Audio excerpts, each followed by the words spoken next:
స్థూలకాయంలో effect అవ్వని organ లేదు. అంటే గుండె దగ్గర నుంచి, ఊపిరితిత్తుల దగ్గర నుంచి, లివర్ దగ్గర నుంచి, పెద్ద పేగులు, చిన్న పేగులు అన్నీ శరీరంలో ప్రతి భాగం కూడా స్థూలకాయంలో స్థూలకాయం వల్ల దాని ఎఫెక్ట్ కనిపిస్తూ ఉంటుంది.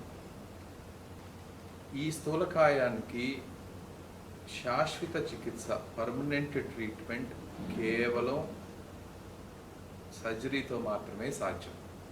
మిగతా ఏ రకమైన ట్రీట్మెంట్లు తీసుకున్నా అది టెంపరీగా ఉండటమే తప్పితే పర్మనెంట్ ట్రీట్మెంట్ కేవలం ఆపరేషన్ల వల్ల మాత్రమే సాధ్యం.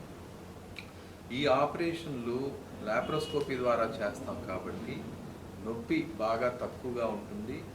రెండో రోజు నుంచి పేషెంట్ ఆపరేషన్ చేయించుకున్న వాళ్ళ పనులు వాళ్ళు చేసుకోవటానికి వీలుగా ఉంటుంది. చాలా త్వరగా ఇంటికి వెళ్ళిపోయి వాళ్ళు ఆఫీసులకు కూడా వెళ్ళటానికి అవకాశం ఉంటుంది.